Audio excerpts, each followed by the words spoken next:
yourself, and Yeah. also you need to know how much you can eat, what you can eat, and all of that. Right. Good job. Well, justified. Christian, what would you say? I write learning English is like building something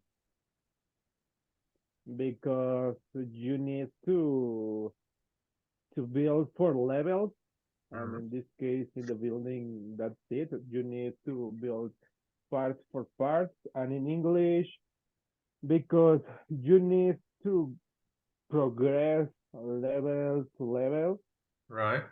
because you can learn present perfect if you don't know present simple. Good job, yeah. I agree. Paula, what would you say? Learning English is like to do a long journey, because basically you can pass all your whole life learning new things, and English is so extended.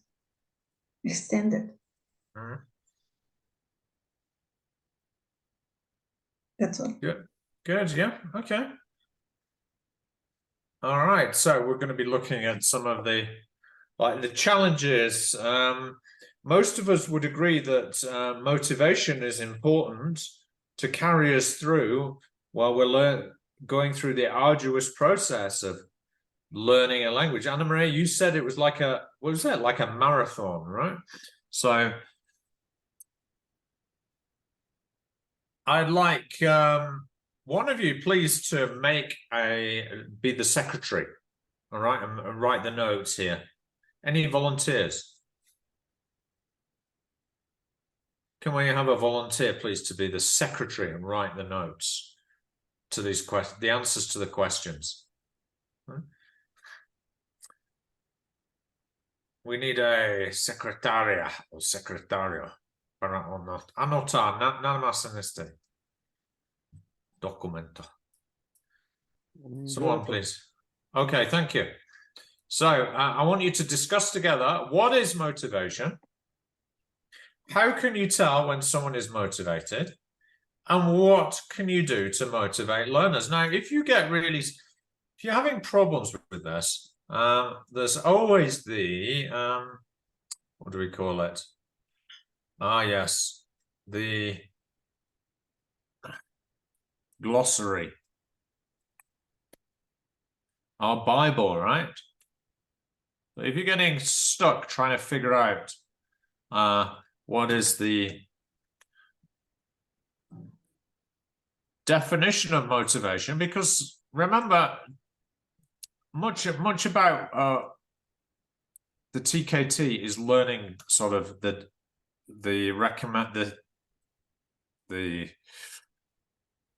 accepted definitions of things, right?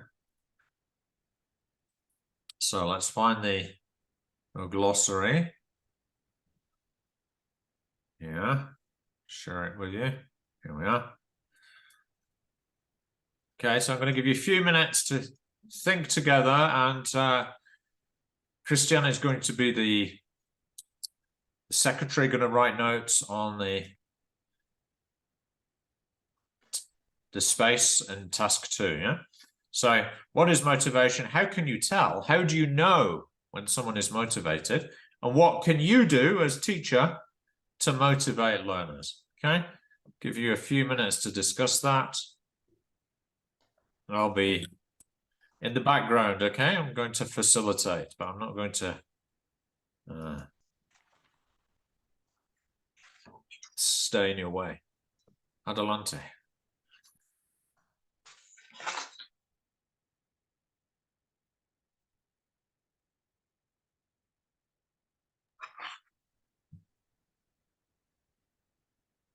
Christian? Hmm? Motivation It's the feelings of interest and excitement, which make us want to do something. Okay, it's a feeling. Can you repeat, please? Yeah, feelings of interest and excitement, which make us want to do something.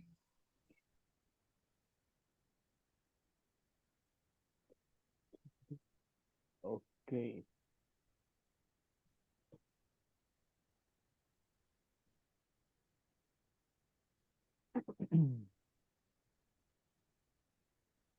Then I write, how can you tell when someone is motivated? I write, they look happy, they enjoy the things that they do.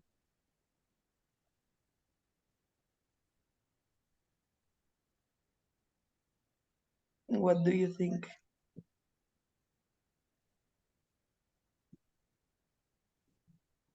Yeah, I agree.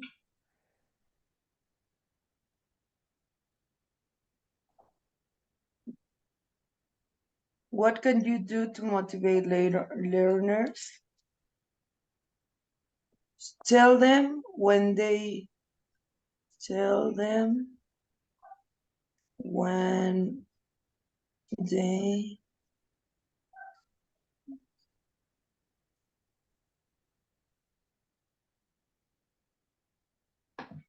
when they do something good. Okay. Yeah, recognize their achievements. Can be with a word or just with a smile or yeah, with the gestures.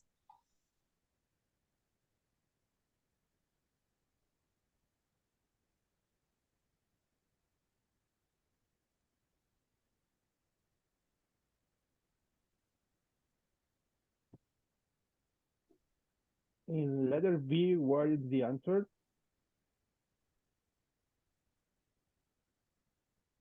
What? In letter B. I write, they look happy and they enjoy the things that they do.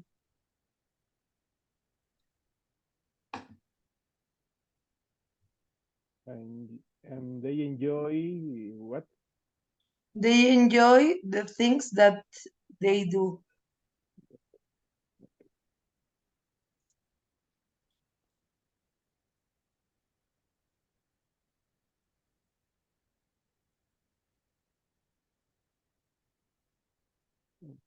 Okay. Well, sometimes the student is coming with enough motivation, but the treat from the teacher is something that they can receive like on something negative. They start to feeling dismotivated. Yeah. In That's the why. case, well, I have two cases. My younger son, it was the first time that year that he was going to receive the first class English class, and suddenly the teacher started to yell at him because he didn't realize that she dropped her copy of the teacher. And well, he really freaked out. And the next classes, he was, oh, mom, I don't want to enter the class. No, mom. And I need to talk with the principal, with the teacher, and with him. And it's because Yeah. the teacher, the mood of the teacher is not so well. And yesterday, Ana Maria, I said this because I think it's important, and I think you are a good teacher. You have a good vibe to teach, Ana Maria. However, Thank you.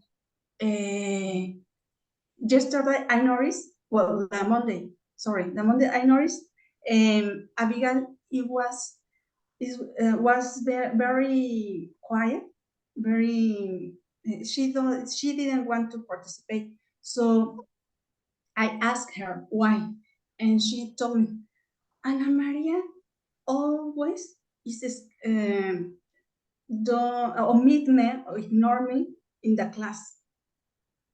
So I am so tired to participate, and she's like, Ian, and the other student who is Marianita, and I don't exist for her.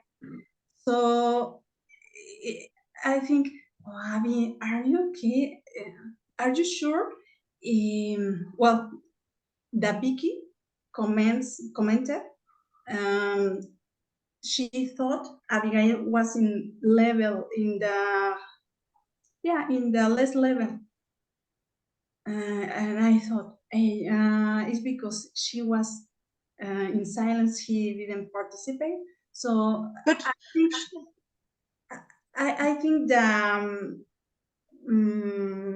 way we treat the students needs to be careful, because the environment of teaching Right. needs to be very, very comfortable for them. Yeah, they're very sensitive these days in particular, aren't they? yeah. Yeah, certainly. Yeah.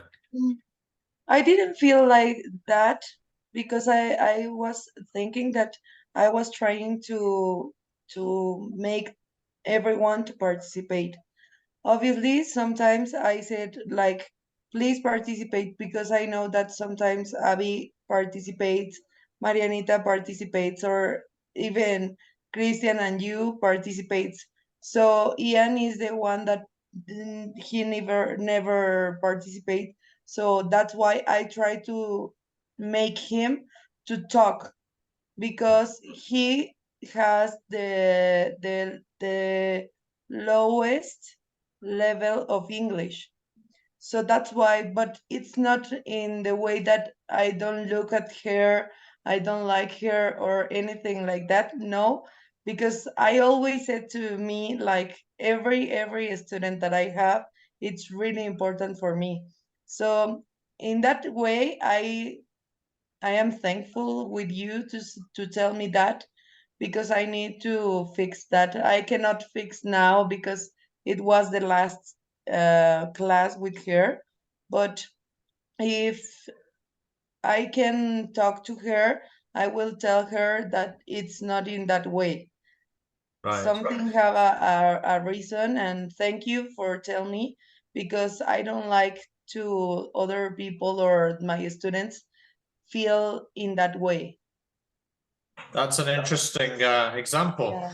Okay, Christian, can you share with us the notes that you wrote down while you were taking notes? Can you screen share?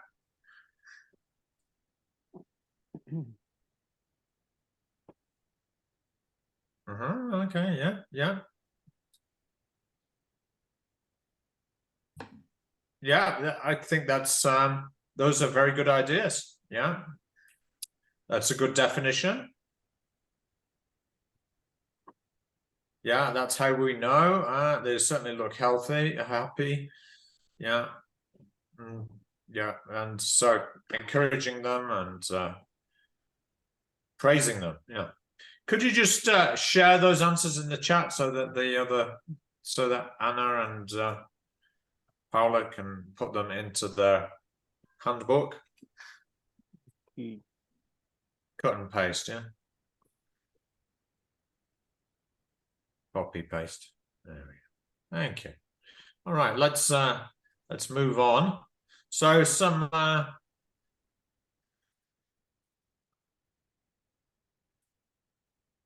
now one of the worldwide experts on motivation in English language teaching is a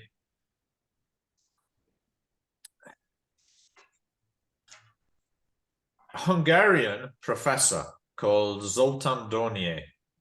He wrote a book called Motivation in Language Teaching. It's like one of the best books there is on motivation in language teaching, right?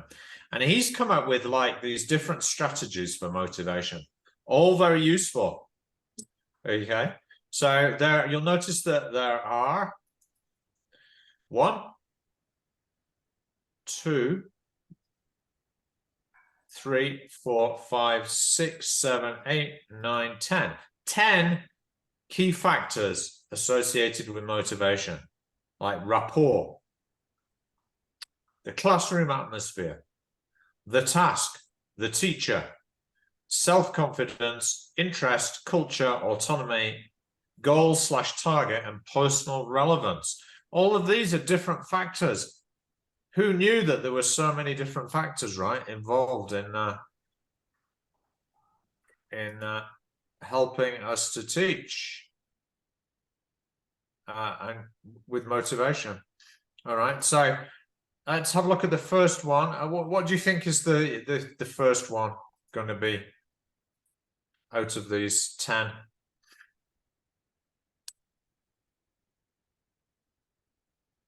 Show a good example by being committed and motivated. Try to behave naturally. Be sensitive and accepting as you can.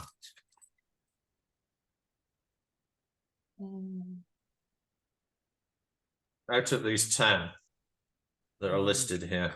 Self-confidence. Is it self-confidence? No.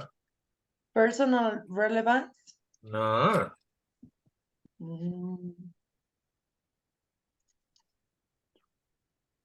Be naturally. Okay, maybe teacher. The teacher, yes. Okay, so I'm going to give you about 3 to 4 minutes to do the other ones, please. Right? You have to do it through a process of elimination. There are a couple that are not obvious, right? And I when I tried to do it, I had trouble doing it. So just be careful. So 3 to 4 minutes should be enough. No, maybe 5. Go on. So start now, please.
Ready to check? Are you stuck? One of those, a couple of them are tricky, aren't they? It's not very clear cut. A couple of them are a bit ambiguous.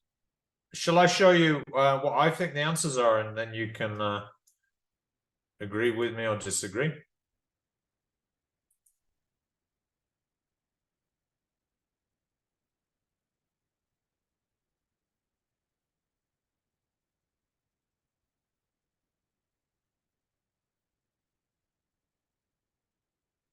For example, I find it difficult to choose between rapport and the classroom atmosphere. I don't know about you. Here we are. Nope, no, that's not right. Oh yeah. So I had B was rapport for me. But I think C was obviously task. Because if you don't give clear instructions, you don't have a point out the purpose and usefulness. For some people, that can be demotivating. Yeah. Autonomy, treat them as individuals. Self-confidence, give them praise. Make sure they experience success, because that will build their self-confidence. Accept mistakes, they're all natural part of learning. So they don't see themselves as failures every time they make mistakes.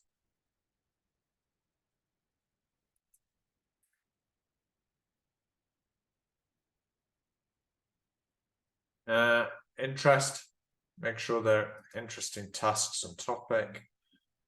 Offer variety of materials and activities, make tasks challenging. Use learners' interests rather than tests or grade to encourage learning. If possible, not always possible, but you can try. Classroom atmosphere. Encourage creative and imaginative ideas. Encourage questions and other contributions from students. Share as much responsibility for organizing the learning process with your students as possible.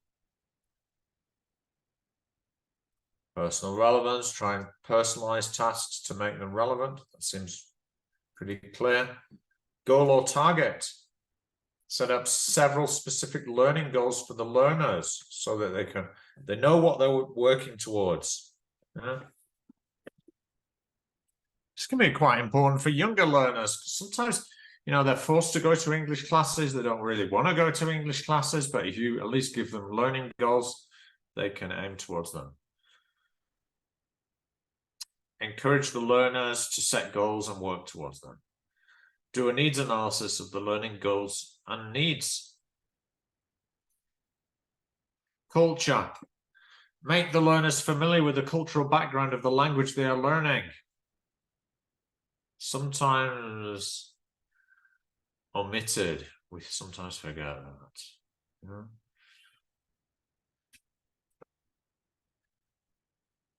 I once observed a class, and one of it was a reading, I don't know, reading or listening, but it was, I think it was set in Newcastle in the northeast of England. And sorry to say that it was, you know, it was a Mexican teacher of English, and he didn't really bother to try and understand the setting and context for the reading. So one of the words that came up was Geordie, right? Which is a word that describes a person from Newcastle in the northeast of England. But he didn't bother to try and pre-teach that or make them understand that that was a word. Yeah, so he didn't really get into the culture. It's a bit like me if I were to teach a text about Guadalajara and I didn't teach them the word Tapatio, right?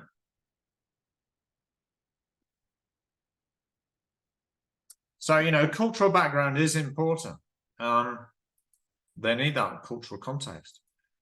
Invite native speakers to some classes, possibly, not always realistic though. Find pen friends for your learners. Yeah. I have a doubt. Where is a pen friend? Like a correspondence friend. Okay, okay. Yeah. So they can write to each other. Yeah, like, so find him a friend in, I don't know, maybe Finland, but wants to write in English. Yeah. You don't even have to be native speakers. They could be other learners of English. And they can correspond with each other. It's quite motivating. It helps them to learn about cultures of different countries. Now, let's continue. All right, so let me just give you some more work background on the importance of motivation, because I think it's pretty important. So motivation is the thoughts and the feelings we have which make us want to do something and continue to want to do it and turn our wishes into actions. So motivation influences why people decide to do something, how long they want to do it, and how hard they're prepared to work to achieve it. Now, Spratt, Pulverness, and Williams are the authors of an important guide to TKT.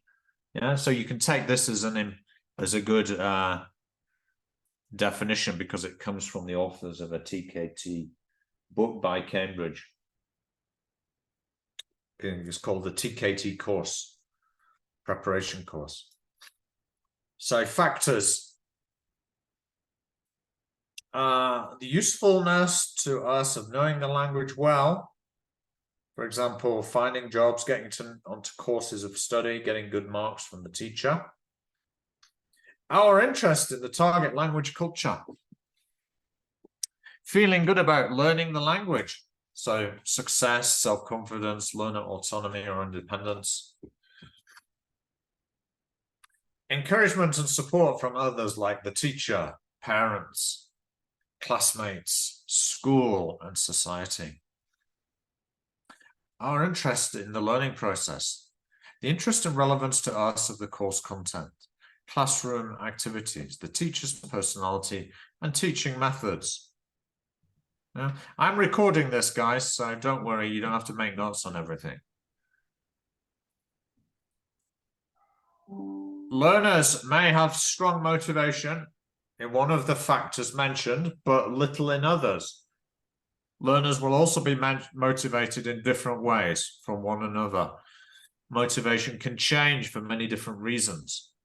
Motivation can change with age too. Yeah. Age, yeah. Motivation needs to be both created and continued. Makes sense? Yes. So we as a teacher do have an important role in maintaining motivation, so what can we do? We can set a personal example with our own behavior.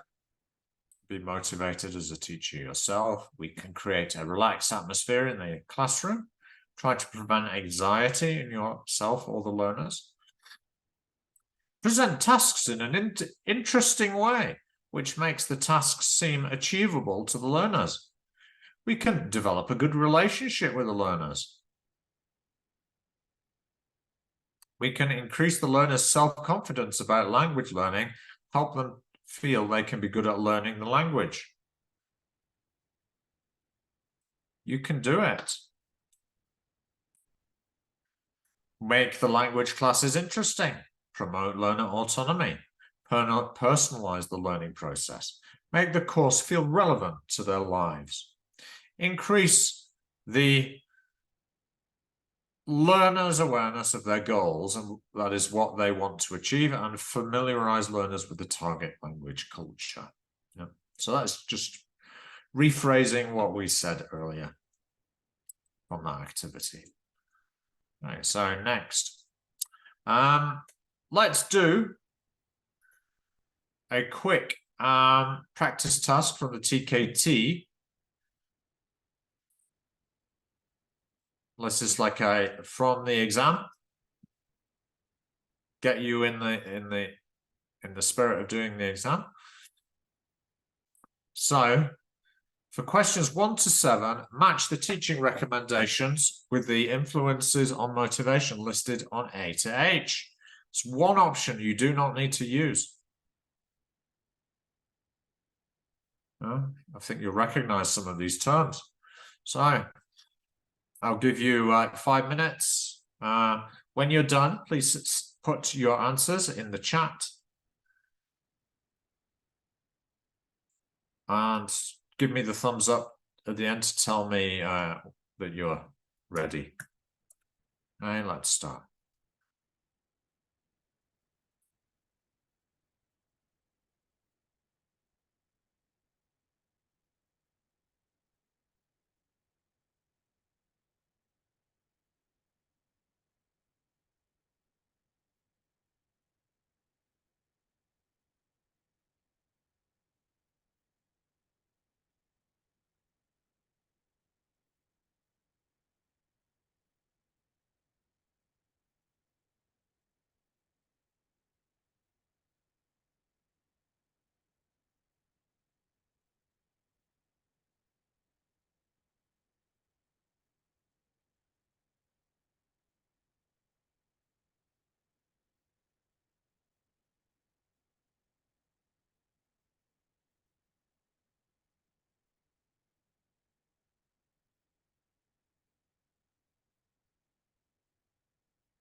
You have 1 minute left. You can start to put your answers into the chat.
Yeah, time's up.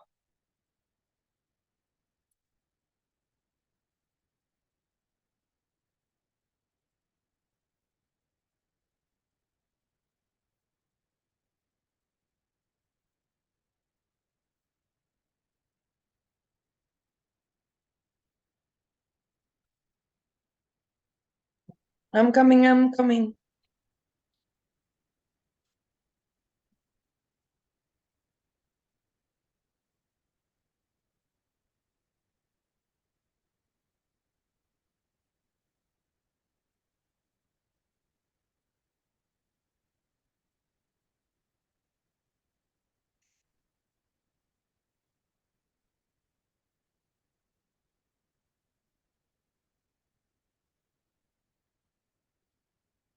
All right, so I'm going to pop the answers into the chat.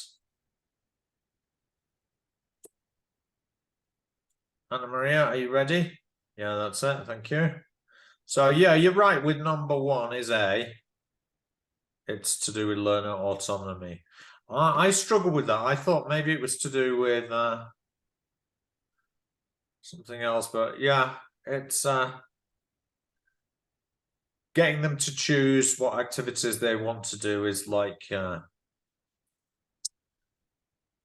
it's giving them the responsibility for the learning process, isn't it? Yeah. Or yeah, it's like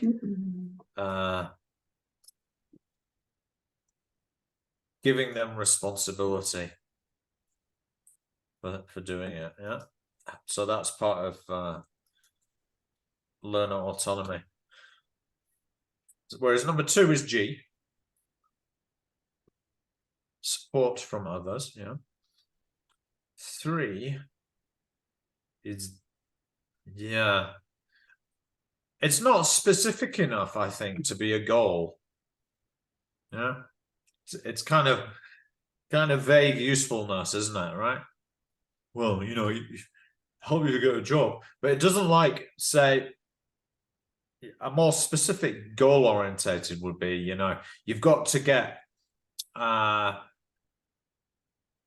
650 in TOEFL in order to take a master's degree in California or whatever. Yeah, that would be more like goal setting.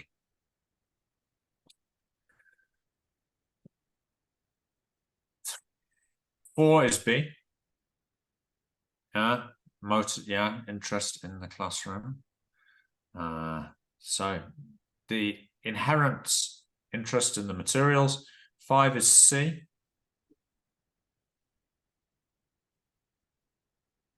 Target culture. Yeah.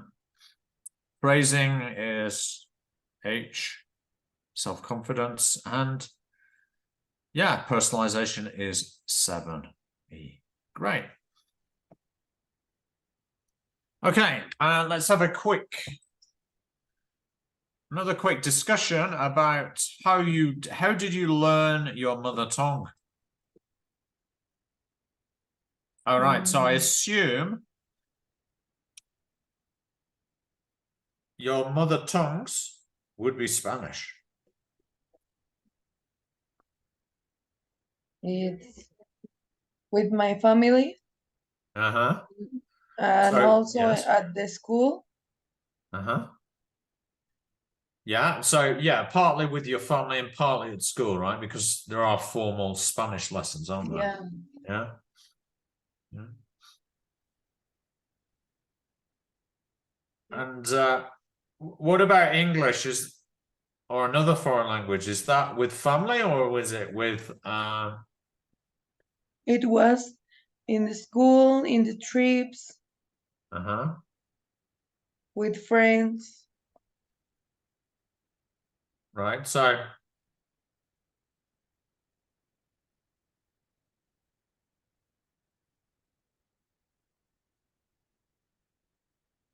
it's partly the sort of intimate with friends sort of thing, but probably it's more formal, your second language, right? With more formal classes. I think both.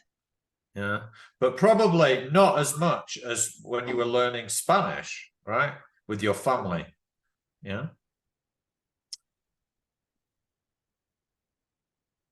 So maybe you did speak some English at home, but maybe not, obviously not as much as you would with in the case of Spanish, right? Yeah.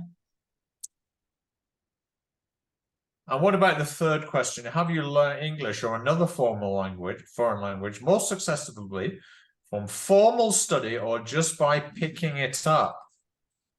Picking it up is like unconsciously. No, formal study. You've learned it more successfully from formal study than picking it up. Or I think both. Uh, Because for one, for formal study, you can like you can check if you are right or wrong.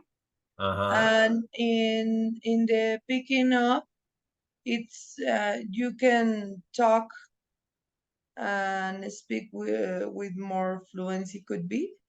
Uh-huh. Uh-huh. All right. Well, we're going to look at some of these this terminology, right? The Related to glossary, right? acquisition. Yeah. Yeah. Let me go there. So I want you to try and define acquisition, interaction, and learning. Focus on form.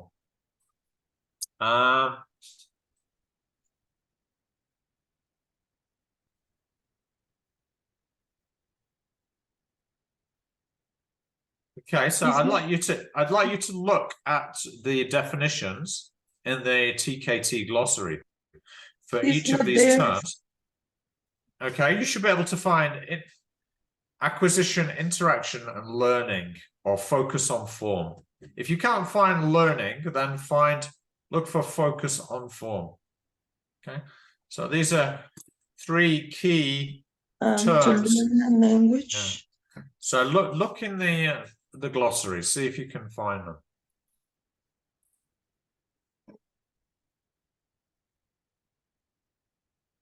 And write the definition there, yeah, in those spaces. Studying.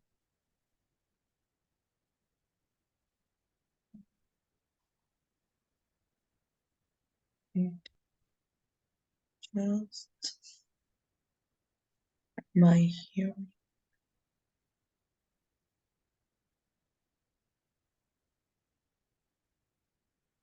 And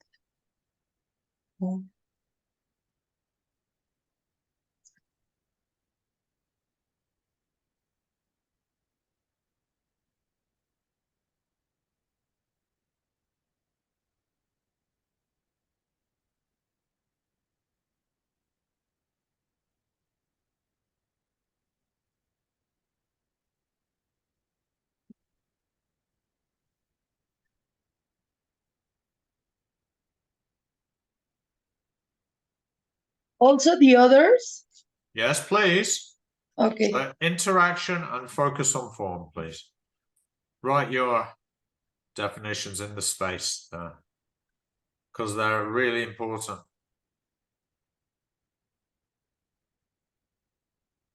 You can just copy and paste from the Google Doc, yeah? Yeah.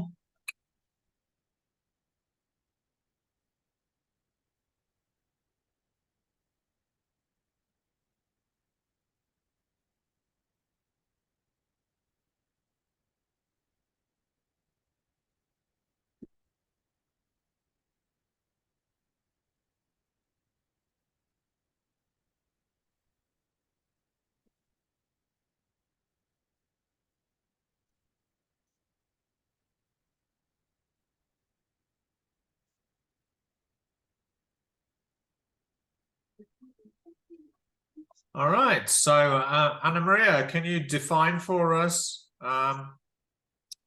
acquisition? Yes. Is to learn a language without studying it, just by hearing or reading it and then using it. Yeah, so do we mainly learn our first language through acquisition or our second language? Both. I would say mainly. Yeah, it says here in the glossary, it says, and I agree that it's mainly, this is the way that people usually learn their first language. Yeah. Yeah. The first, yes. Yeah. You don't really acquire your second language. You mainly learn it. It's just the way that most people do it, yeah? I'm not saying there aren't exceptions, but this is mostly the way that people do it. Christian, can you give us a definition of interaction? Interaction is two-way communication between listener and speaker, or reader and text. Yeah. So, and it also mentions interactive strategies there, which are also important. Yeah, but that's it. It's two-way communication, right? So, and finally, Paula, can you define focus on form for us, please? I'm not sure. Learning focus on form is the same learning strategies? No. Well, so I don't know. Well, look in the you need to use the glossary, yeah? Yeah, but there is no option for form. It is Yeah, it says, just, look, it says here, focus on form. no, it's just learn Look, by heart. no, look. Focus on form. Paying attention to the words or parts of words that make a language structure, or to spelling or pronunciation. So, showing learners that the present perfect simple is made up of have plus past participle is a focus on form. So that's important part of acquisition, is the focus on form. Yeah. Okay. Even when you're learning your first language in the classroom at school, right, there's a focus on form. Yeah, your Spanish teacher will say, okay, this is how we make, you know. So there's a bit of a formula, right? Okay, so let me just give you some background on acquisition. From the PowerPoint.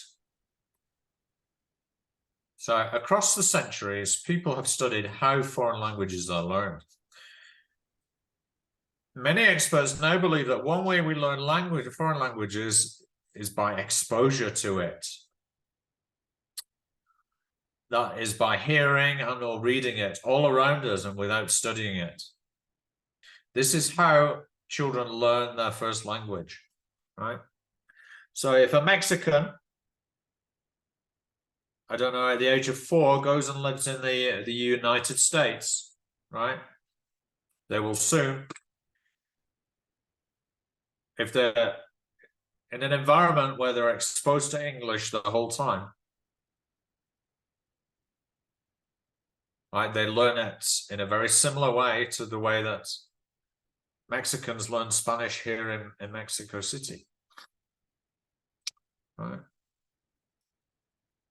Experts also say that to learn a foreign language, particularly as adults, exposure to language is not enough. We need to also focus our attention on the form of the language, foreign language, how it is pronounced or written, on how its grammar is formed and used, and on the form and meaning of vocabulary.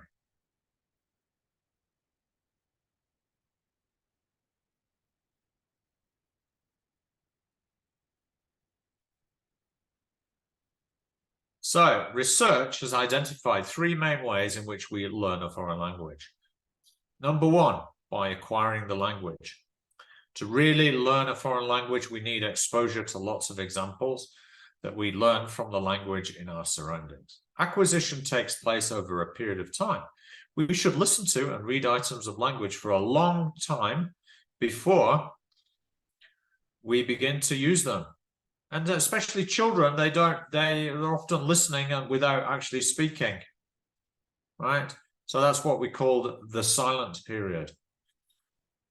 And it's been observed that, children, when you move them into, I don't know, a child moving from Mexico City to Los Angeles will probably spend a lot of time listening, silent, before actually beginning to speak.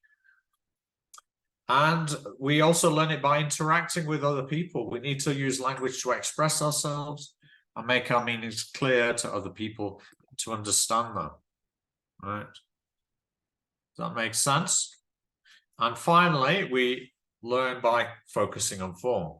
This means that learners need to pay attention to language by identifying, working with, and practicing the language they need to communicate. So they need to manipulate the language and learn how to combine words together and so on, construct words, sentences, pronunciation, spelling, so on. All right, so nowadays experts generally agree that we do not need to learn a foreign language best through grammar and translation, nor do we learn by constantly practicing until we form habits, or just by communicating. We learn by picking up language, interacting and communicating and focusing on. That makes sense? Any queries, disagreements?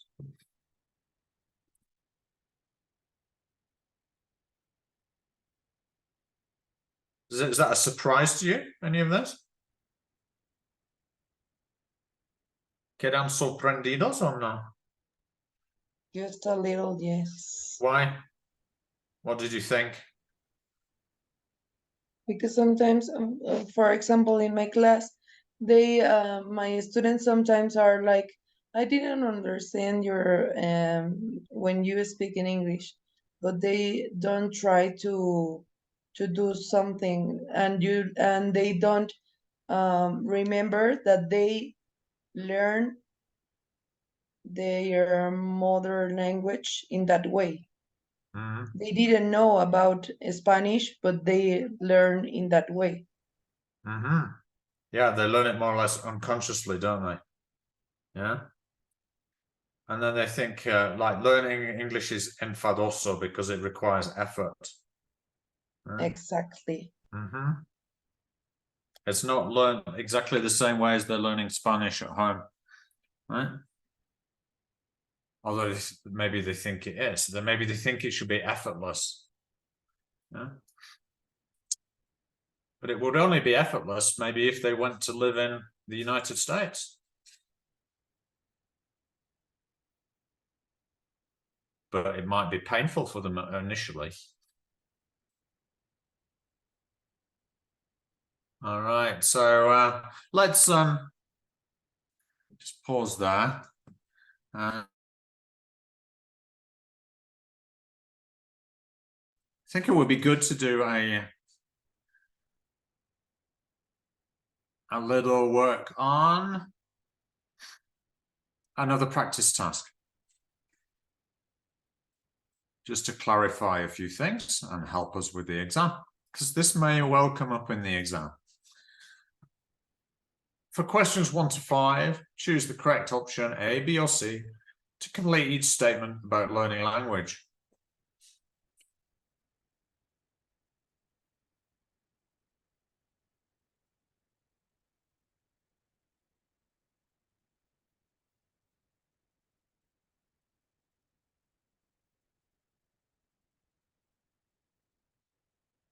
Okay, so I'll give you about 4 minutes. Write your answers in chat, starting now.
Okay, looks like you're done. So let's just stop the timer. And yeah, you're both, Anna Maria and Paula, you're correct. It's 1A.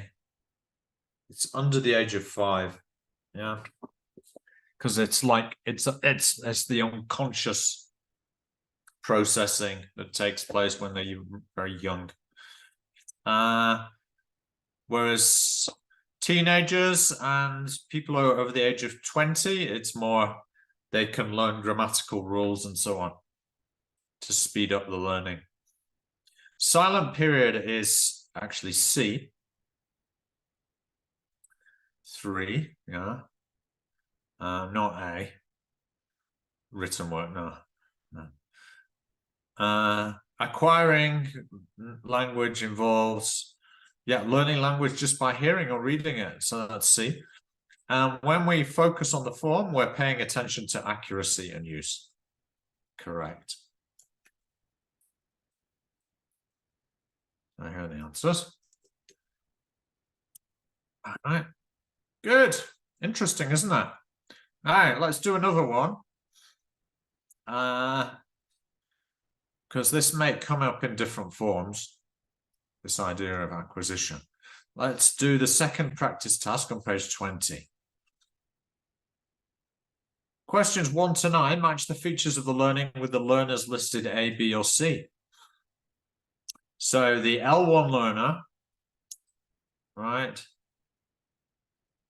So don't forget you are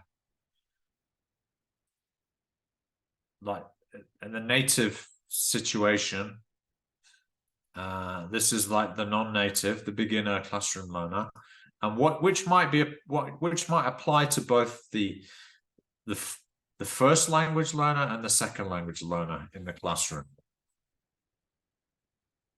Okay, so I'll give you a bit more time for this, 5 or 6 minutes, starting now.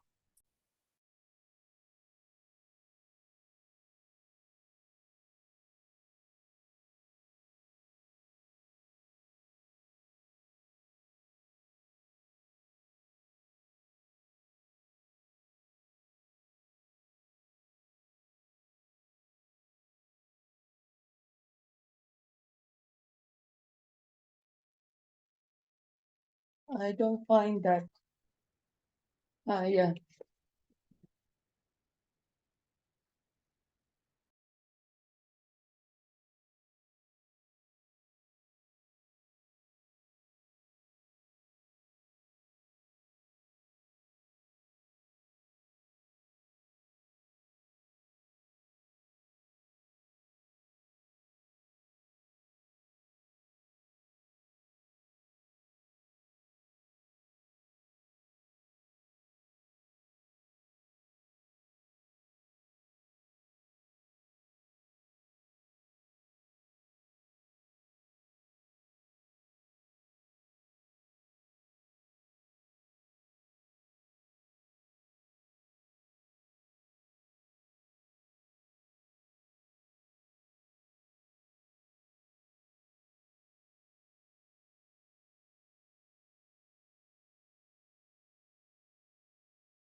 Let's just wait for Christian's answers and then we'll check.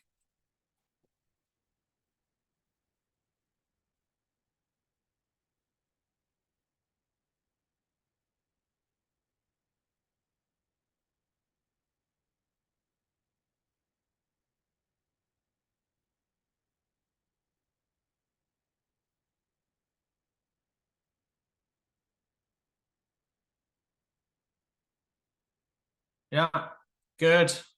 So, yeah, I agree with Christian with the first one. It's more likely to be, it's actually more likely to be A, isn't it? Unfortunately, students are not always surrounded by language that's interesting to them in school.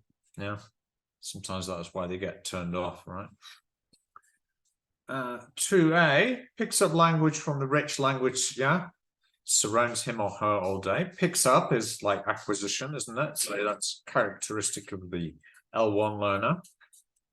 Often learns with family and friends. Yeah, that would be A as well. 3A. Learner often hears language that focuses on just one learning point.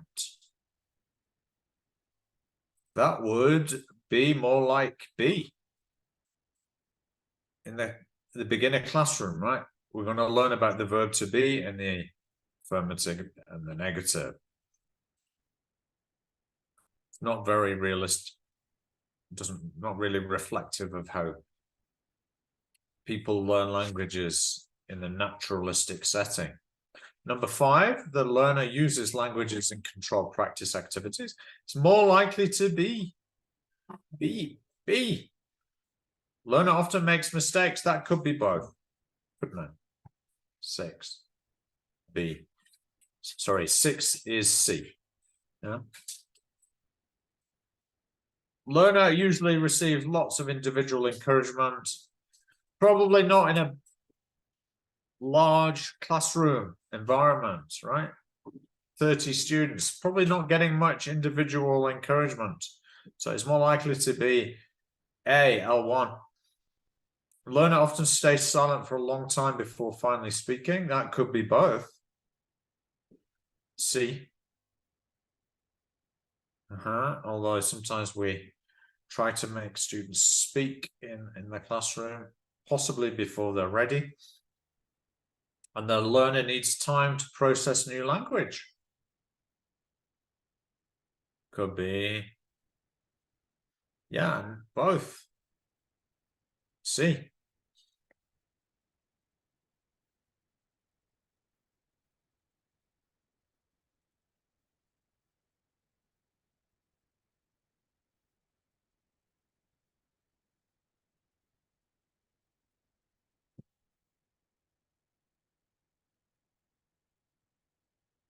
Any questions or doubts?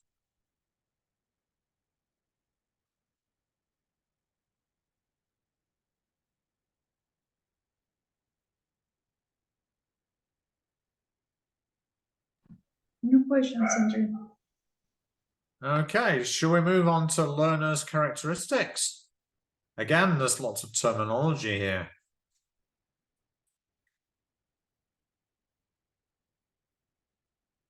So we've got to match the learning style with a description.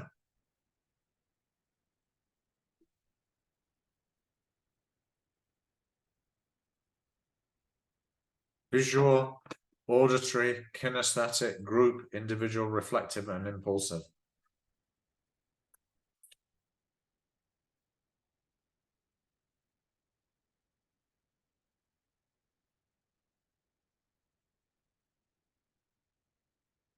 So I'll give you a few minutes to match the numbers to the letters, and we'll check.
Yeah. Paula and Christian, you're both correct.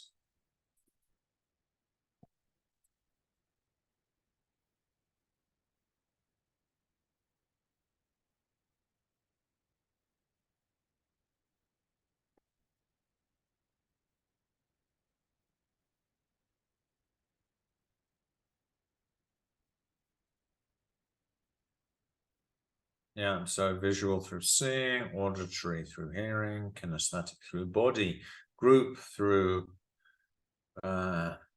working with others, individual, alone, reflective.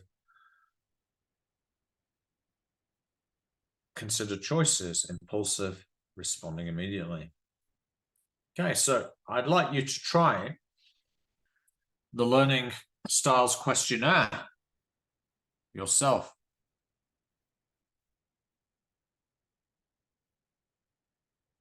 Now, this again might come up on the exam in some form, so it's probably a good idea to have a go at this.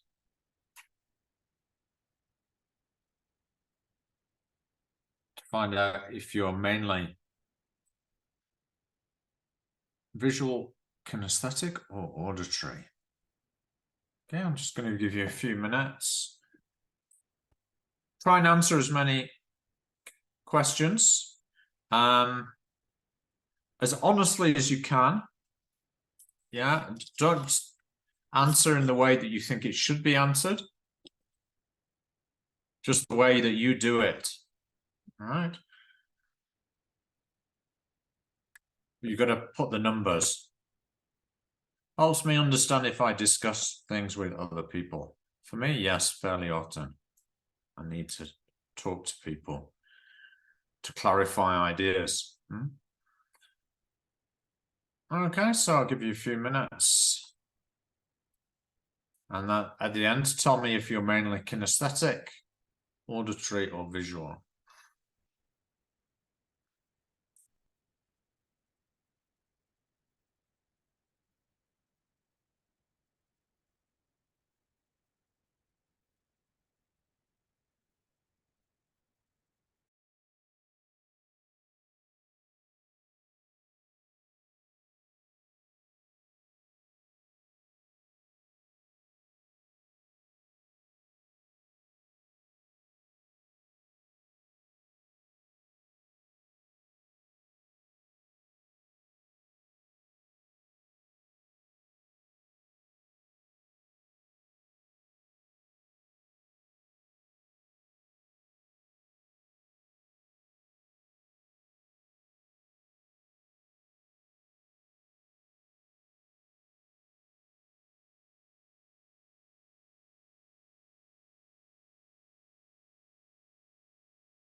Has anyone completed their questionnaire yet?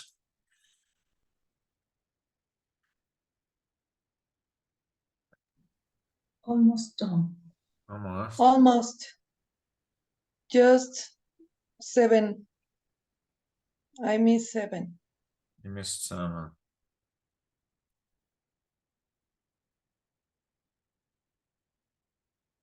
Ah, 7 is a map. Sorry. I prefer someone to draw me a map than to tell me directions to somewhere.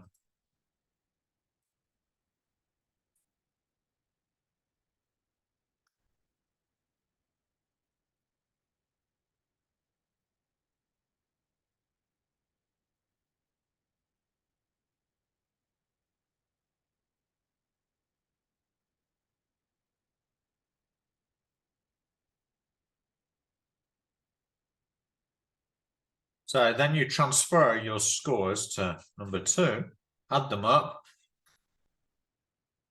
and your highest score indicates which your strongest learning style is.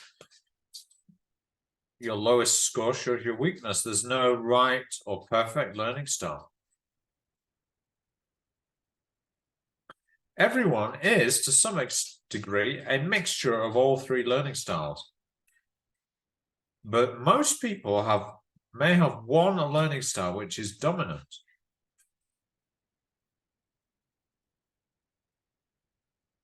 A score of more than 40 indicates a particularly strong style. Score under 20 indicates quite a weak style.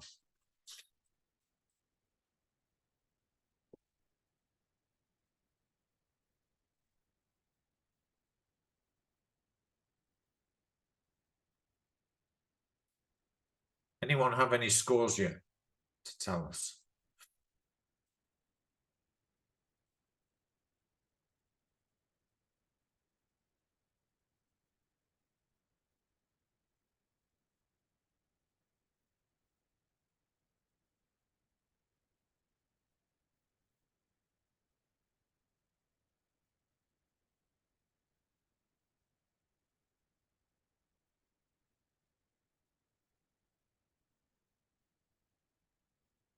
So you should put the number. So for example, number 1, I put 4. So that would go here. 4. Yeah. So then I need to total up all those numbers.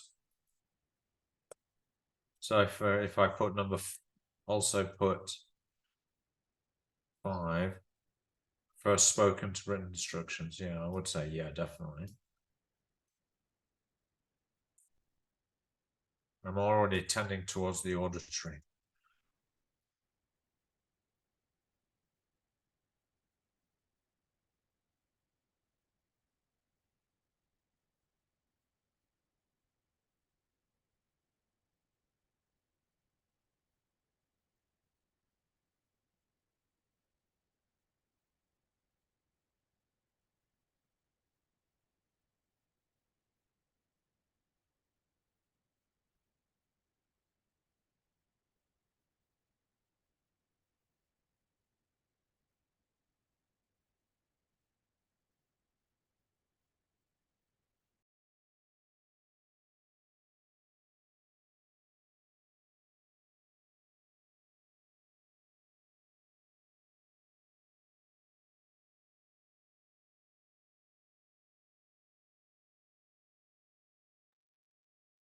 Okay, does anyone have any scores to tell us? In 1 minute. Get your calculators out.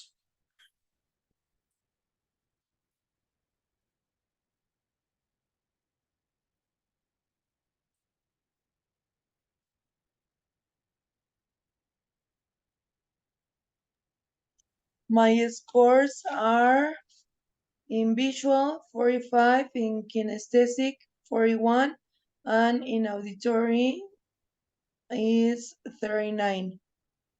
Okay, so you're kind of well balanced, aren't you? Yeah, Yeah, which was the strongest? the visual. I think most people are these days, I think. Yeah. Because of the screens, yeah, that we use. Paola, what about you?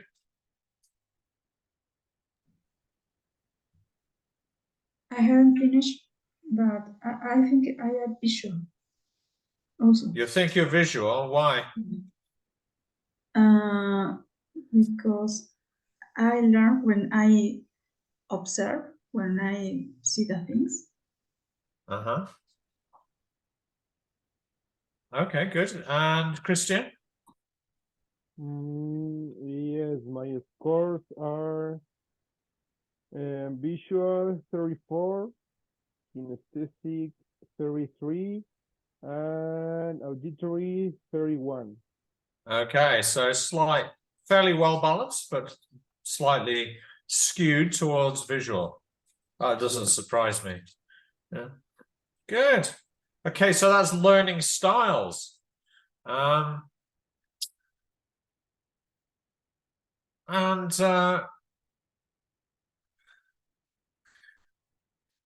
This is going to be more for the Young Learner course, where we'll discuss characteristics of children, teenagers, and adults. All right, so I don't really want to go into it in any depth now, but I mean, I could just show you the slide for this, so you can take a photocopy or just a screenshot if you want. Yeah, so I'm sure you agree that in terms of movement, children are more kinesthetic, they need to move. Teenagers starting to keep still for longer periods, but still need to move and able to keep, and whereas adults able to keep still for longer periods. Regarding concentration, quite short for children.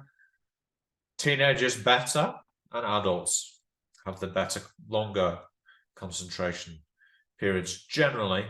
Although it all depends, you know, if the lesson is interesting, I mean, children can concentrate for surprisingly long, but it needs to be interesting material. How do they learn? Through experience, more concrete. Teenagers, more abstract ways, and adults are quite abstract at times. Behavior, not very able to control their and plan their own behavior. Teenagers beginning to, usually able to control and plan their own behavior. Adults. Risk-taking, usually not afraid of making mistakes or taking risks. Teenagers, more self-conscious. Adults, not so willing to make mistakes because they feel they lose face. Children not aware of themselves so much. Teenagers sometimes uncomfortably aware of themselves. And adults have more self-awareness. Meaning, very meaning focused. Teenagers, meaning, but also form, because they're getting more abstract, used to more abstraction. Adults can usually balance meaning and form. Children have limited experience. Teenagers, increasing experience. And adults, this can be a useful. They can usefully draw on experiences from their own lives in their language learning. Right. That makes sense? Hope so. Now we're going to look at strategies. Now this is sometimes comes up on the exam as the contrast between what is a learning style and what is a learning strategy. All right. Does anyone know what a learning strategy is?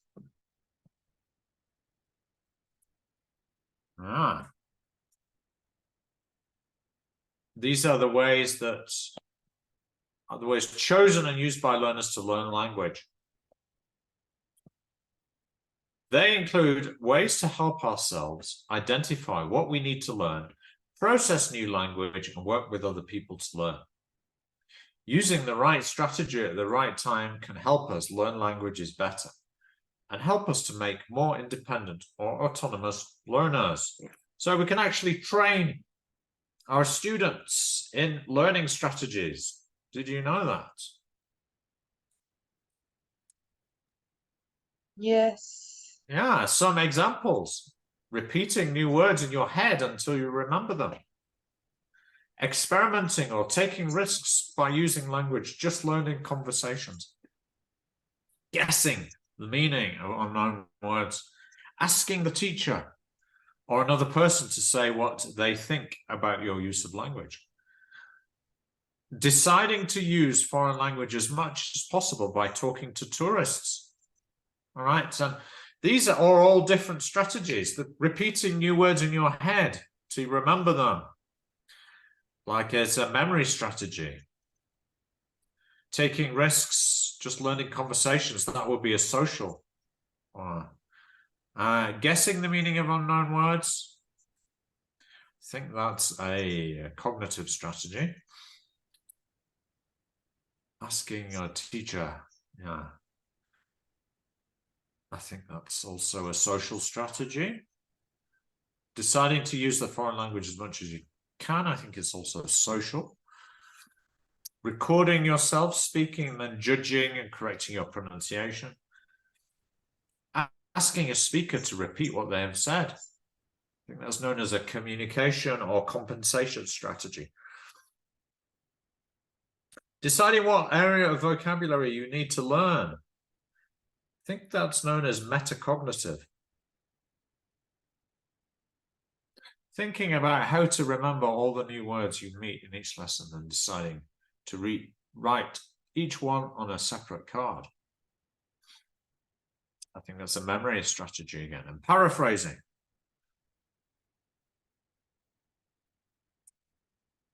Now,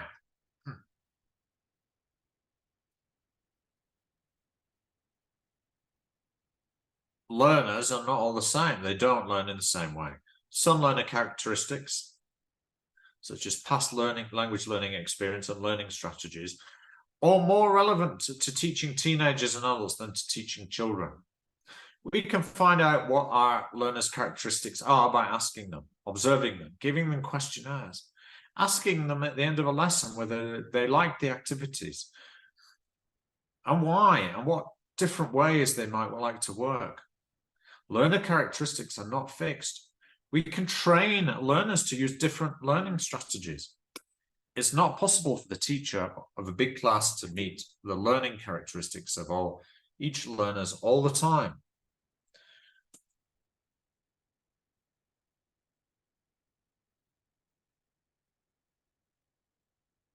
Okay, so let's just pause there and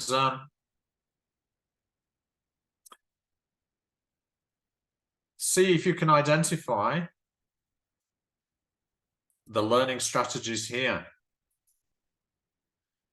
So we've got 4: taking risks, getting organized, judging your own performance, working with others. Different learning strategies. Can you do that? Give you about 5 minutes, 4 to 5 minutes.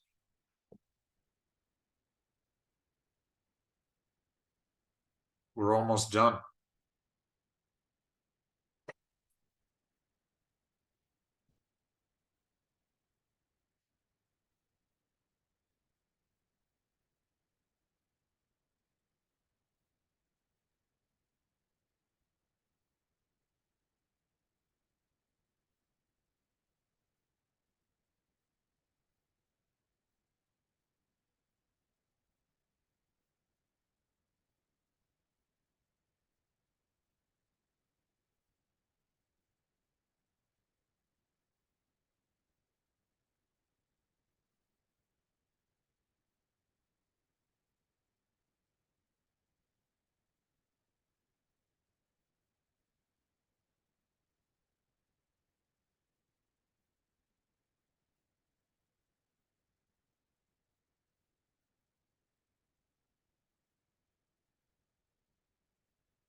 Good job, Paula and Christian. Almost all right.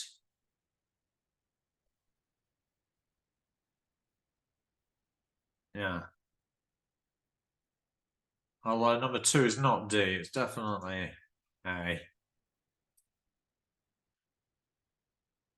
So let's check the answers then. Anna Maria, should we hold off or do you want a bit more time?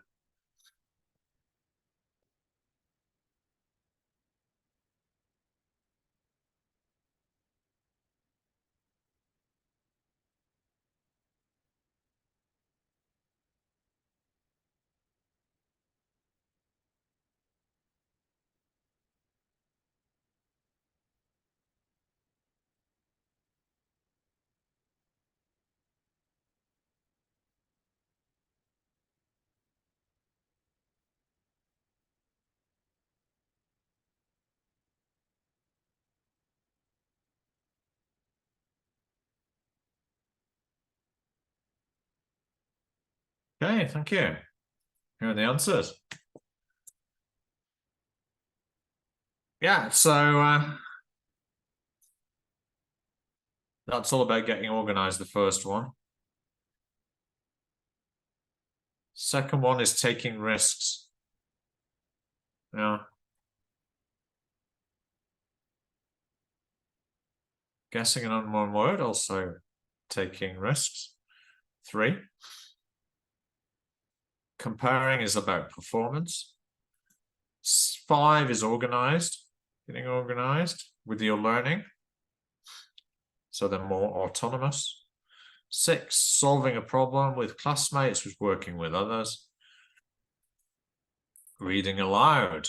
Yeah, it's self-monitoring of performance. So C, 7. Good. Any doubts about strategies?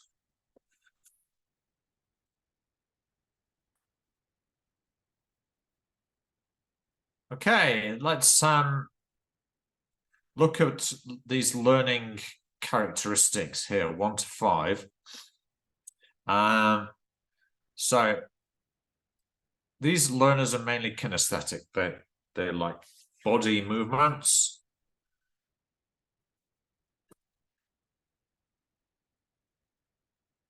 Number 2, short attention span.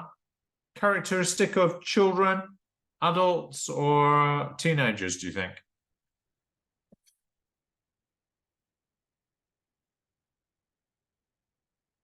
More likely to be children, right? Number 2. These learners have not developed their abstract thinking skills. Again, more likely to be children. These learners don't like taking risks. Teenagers, children, or adults? Which do you think? Number 4.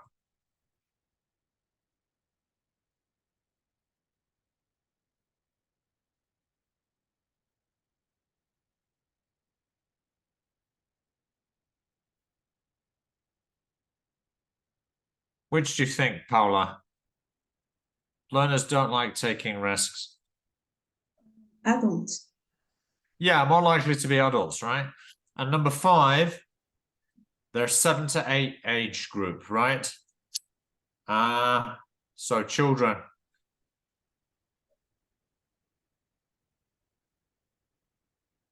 So we've got to think about, what is the activity that matches their characteristic. All right, so I'll give you a few minutes on that one as well.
Andrew, could you please show me again the chart of characteristics of the children, teenagers, and adults to take Sure. a picture, please? Sure. of Thank course. you.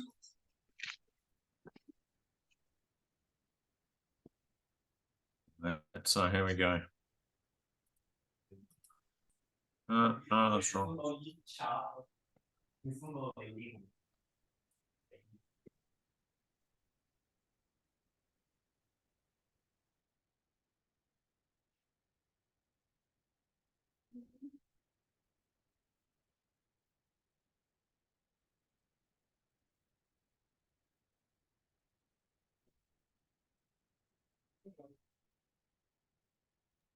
Thank you, it's fine. All right, so quick answer check.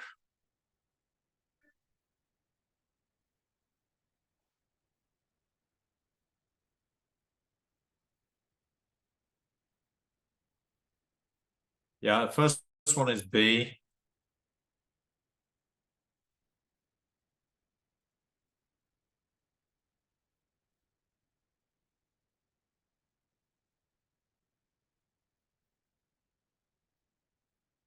Yeah.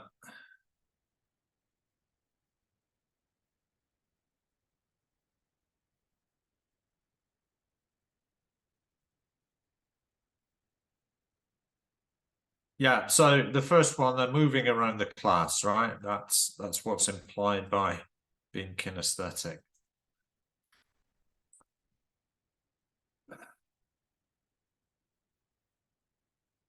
Doing lots of choral drills, well, is not necessarily very appropriate because choral drills are the same sort of mechanical activities. And, you know, if you're getting them to do repetitive activities like that, maybe the assumption is that sometimes it will act as a sort of discipline, but possibly what the students need to do is do activities that have a sort of logical progression. So you've got a story, you discuss it, and then you draw pictures describing it. Right? But you don't spend too much time on each one of them. So number 3 would be C as well. Yeah, ED endings, bit abstract. Discuss their opinions about healthy eating. Again, it's a little bit abstract. Opinions. It's what's considered a higher level, higher order thinking skill. But a description is something more concrete of a house. So it seems that seems more the most likely option there. Don't like taking risks. Yeah, they write the stories. They read it silently first, then allowed to gain confidence, and then they tell it to the partner. So there needs to be a progression, right? In which they build their confidence. Learners at age 7 to 8. Yeah, that looks difficult. Guessing and deducing meaning is quite an abstract concept, aren't they? Homework for proofreading. It's more, maybe a teenager could do that, but not really a 7 to 8 year old. This looks more the likely option. Pictures to talk about their favorite sport. Yeah? Does that make sense? So think about the characteristics carefully of the learners. Now, we're almost done, guys. But I think just to round things off, I think we should try and cover, just for sake of completeness, needs. Because it would be arbitrary just not to do needs, I think. Needs. So this is when when a learner learns a foreign language, he or she has various kinds of needs which influence his or her learning. They are personal needs, learning needs and future professional needs. Meeting these learners' needs is part of being a good teacher. So we've got a table here. Page in my booklet, it's 26.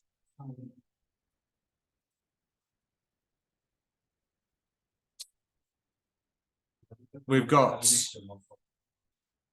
15 different aspects. So let's do the obvious, couple of obvious ones, the personal needs together.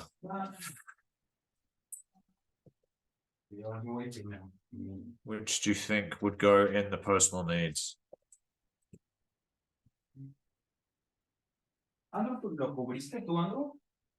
Yeah, I covered it with paper to try and dry it up a bit.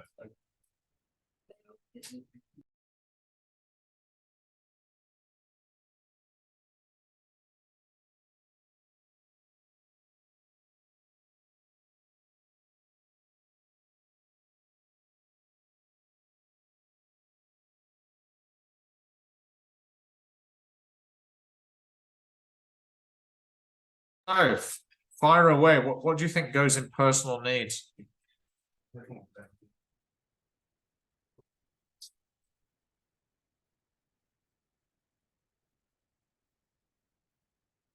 Obvious one is age, right?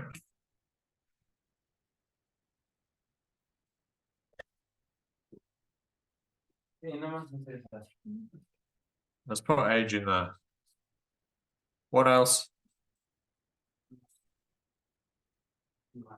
Think about where the needs come from, the origin of the needs. Interests. Interests, yeah.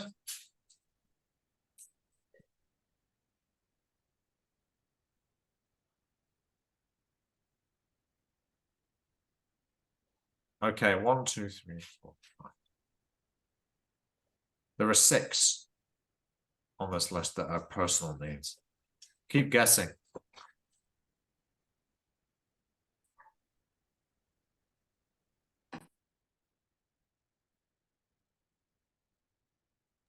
The gender? Gender, yeah.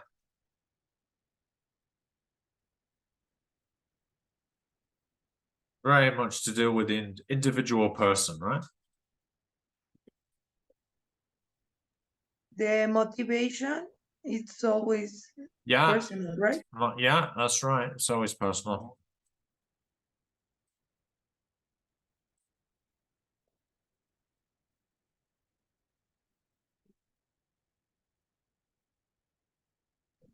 The education, Educational background.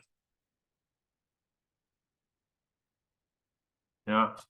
Each person's profile is going to be different there.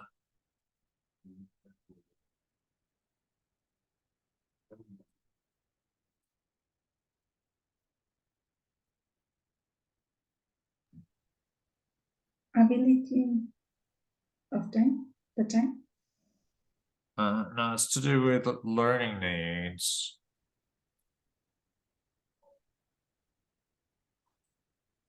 There's one more, and it's cultural background. There we go. So that's 6. Okay, what about learning needs? We've got 1, availability of time. We need to find 5 more.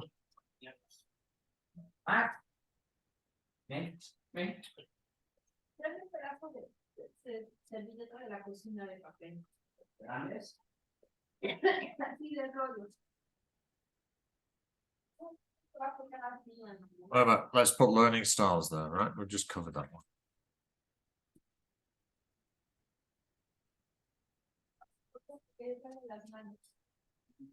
Four more.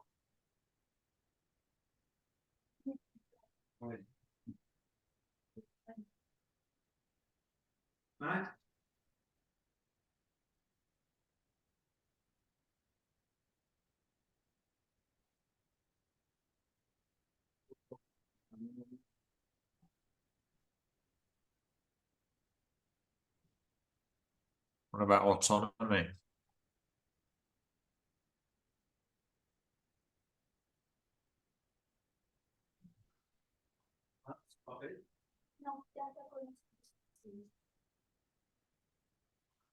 How about this? Learning gap. Present level and target level. Still missing 2 more. Keep guessing.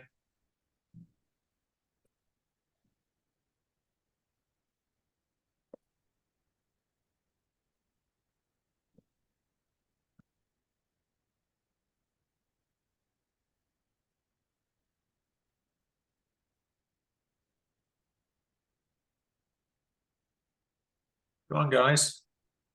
Trying to finish tonight. Just need 2 more for learning needs.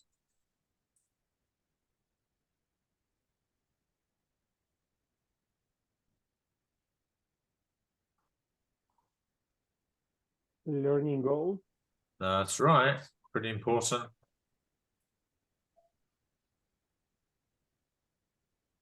One more.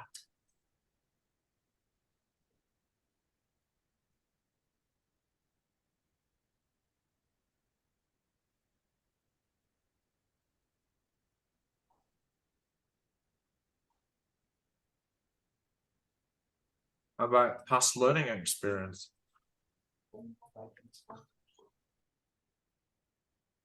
No. Future professional needs. So that's things like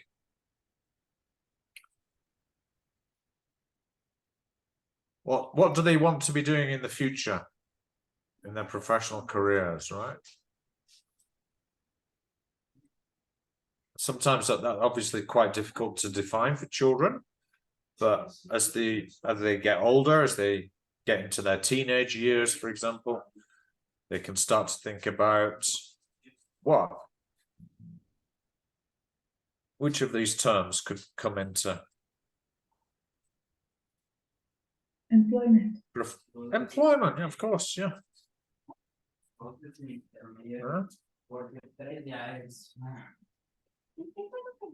Training. Training, and one more.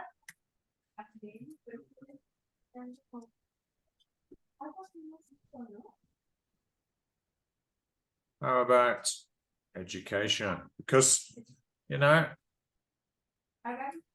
professional needs may involve further education. They want to go and do maybe a master's or a PhD in a different country, yeah? Okay. All right.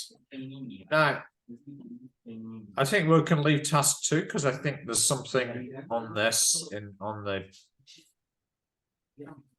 asynchronous activities that you're going to do online.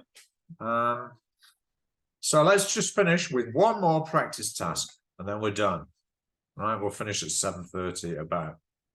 So, yeah, and then we're finished on unit 2. It was a lot of terminology, isn't there? Yeah, a lot of terminology that you can check in the glossary. So, questions 1 to 7, match what the descriptions of the learners with the causes of their needs listed A to H. One option you do not need to use.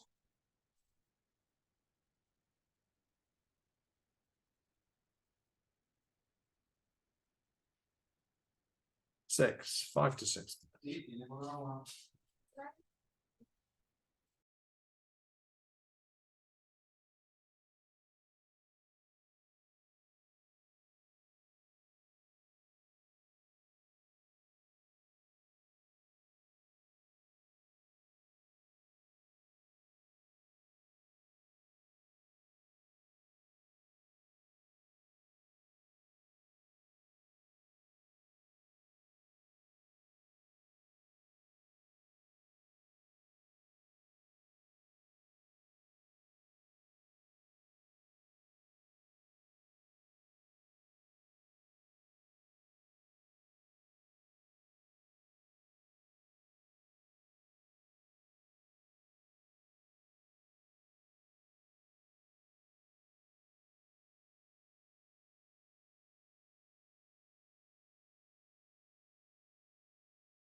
Thank you, Paolo. We've got 1 minute left.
All right, thank you, Anna Maria. Okay, so let's check.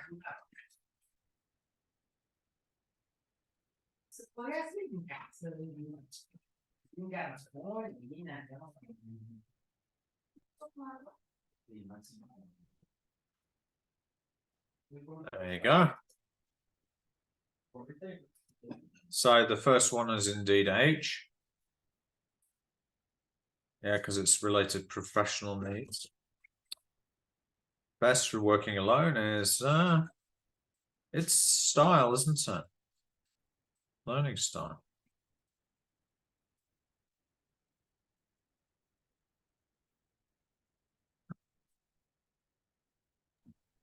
Andrew, It's more style than autonomy, because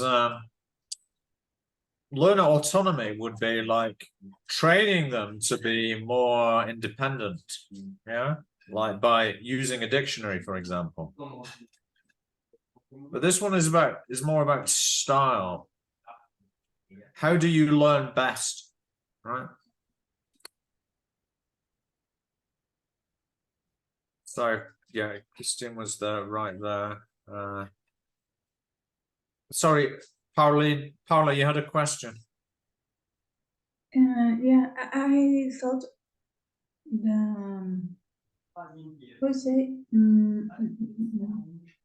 the styles is just kinesthetic, visual, auditory. There's more than that. No, there's more, yeah.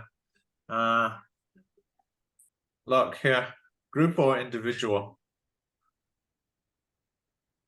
Okay, I got it.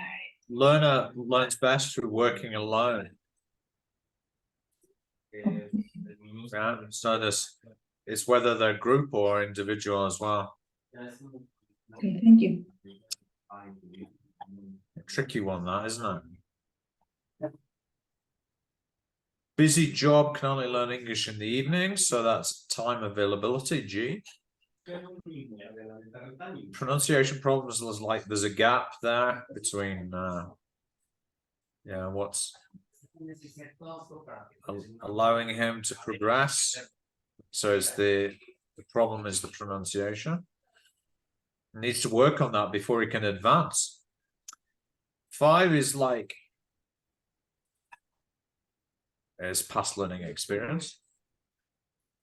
Finds it boring, motivation, and learn by herself, can't go to classes. That is, yes.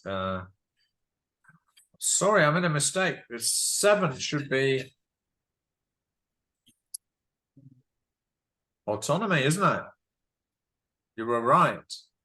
Apologies to Christian there, because he got that one right. 7B. Yeah, it is indeed autonomy. So learning how to learn English on their own, yeah, that would be. We need to give them strategies to be able to do that. All right. with that, we can finish. Hope you found it useful. At least it should enable you to do the asynchronous activities more efficiently. And hopefully will help you with the exam, the mock exam you'll do on Monday. So, suerte with that. Any further doubts or queries?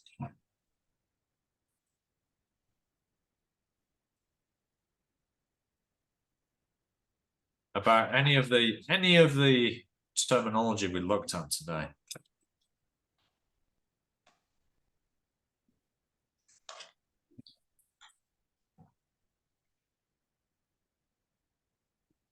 No questions, Andrew. No questions. Well, in that case, I wish you good luck for Monday. Thank you. Thank you, and I hope to see some of you on the Young Learners course in November. Okay, Andrew. Yeah. The Monday, what is happening? Monday, let's have a look at the where is it?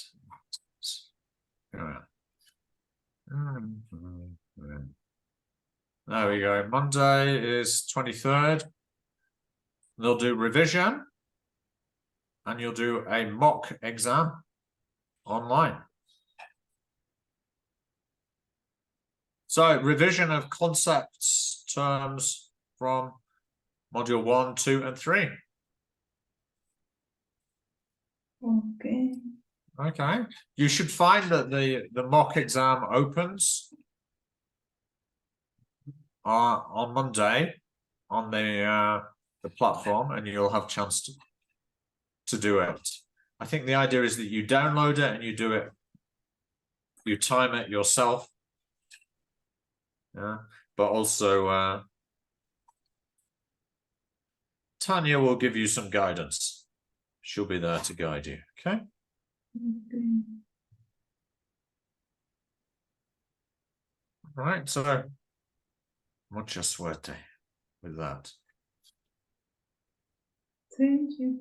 Thank you. Any further queries or doubts? Oh, don't forget, you should be handing in your lesson, your WAT2. Thank you, Christian. Yeah, you submitted that, and I've given you feedback already. Evaluation of teaching materials.